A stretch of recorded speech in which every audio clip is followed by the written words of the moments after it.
Hi, hello everyone. This is Soumya from Bookfeast channel. Today I'm gonna share a real incident which had happened years ago, which is titled "The Story of Stanford." It is a real incident, and I have read this from the book called Reflections. And I have also mentioned the ISBN code and the name of the book with author in the description. Please do have a look. It is in prescribed syllabus for Madras University Foundation English Sem 3. So let's get into this video. Before that, please do subscribe our channel and click the bell icon to get further more updates, and I assure you that you'll be really benefited from our channel. So the story opens where a lady with the faded dress and her husband who's wearing a simple cloth steps up from the train. And now at present they are in Boston, and they walk timidly to the Harvard University in order to meet the president of the Harvard University.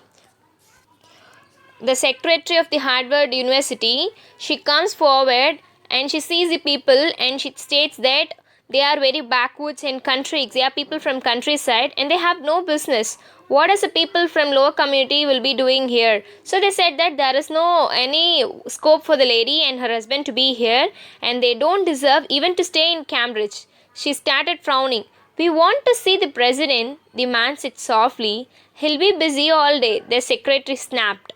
So, when the man told her that they wanted to see the president, the secretary told he will be always busy. We'll wait, the lady replied. The lady politely she replied that she used to wait, so she'll be in waiting. So hours had passed, and now the secretary she started ignoring them when and where she sees, because she was in the thought that even they will go off or they'll be discouraged and they will move from the place. But to her vain, they never went from the place, and also the secretary was very frustrated. And finally, she decided to convey her message to the president. Even she was very not in the good mood of saying it, not in the good mood of expressing it to the president, but she wanted to. And she said that maybe if they see you just for few minutes, they'll leave. They could see you in few minutes and they'll leave. I have told them, I have insisted them, and also I made them wait for a long time, but they were not in the mood of going. So the president, who was also not in a good mood, accepted and nodded to say yes.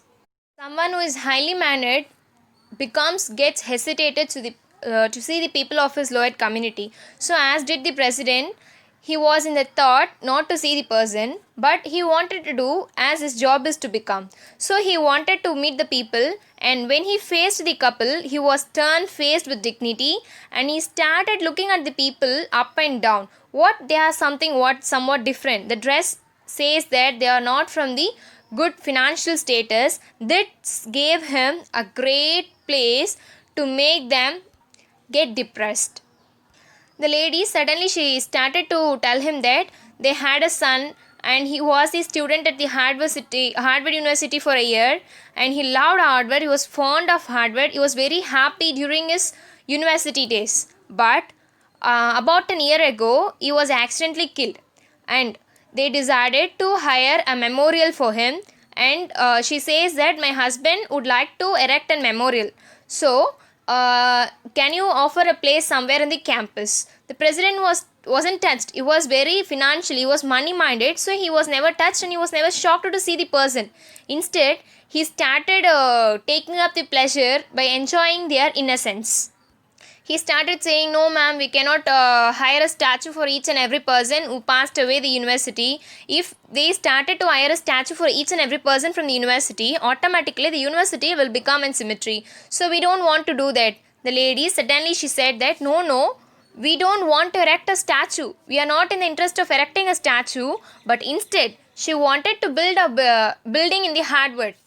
The president, he started rolling his eyes. He glanced at the people's dress. He glanced at the people's outlook. And by keeping that, he was very much exclamated, shocked to ask, a building? Do you have any earthly idea how much a building cost? We have over $7.5 million in the physical planet at Harvard. So they have spent about $7.5 million in the physical plant at Harvard. And do you think how much if it costs to build up a building? So how could he easily speak? How can he offer? He started up pricing the question. Wait, also he enjoys their innocence. He takes up the pleasure to start criticizing them. For a moment, the lady gave a pause, and this pause made her silent. And this also, the president was pleased and he could get rid of them now. But everything gave up a great twist in the tale where the lady turns to her husband and she started questioning, is it all it costs to start a university? So that's it. Only this much cost. Why don't we start university of our own? She started to convey with her husband and her husband he nodded, yeah, we can. On the other hand, the president he was in a great confusion and he cannot even believe his eyes, believe his ears. What is gone? What is happening? What will be happening? He can't guess anything. At the final stage, he comes to know that the people were none other than Mr. and Mrs. Leon Stanford, who was the leading person during his age. And both the couple walked away traveling to the California and they established a university that bears their name, a memorial to the sun that Harvard no longer cared about. So Harvard University never cared about the building, but the building which gave rise because of the death of Stanford, their only son, was the main reason for today's world to come up with lot and lot of scholars and educated members. So this is a great twist in the tale where the dress in communication communicates some other thing and the people towards their financial status communicate some other thing, and the great twist comes up when dress fails to communicate their real identity. So here I conclude the story, and if you are in need of any study materials or any interpretations or summary, please do mention in the comment section. Surely will make it for you. Please like, share, comment and subscribe. Thank you.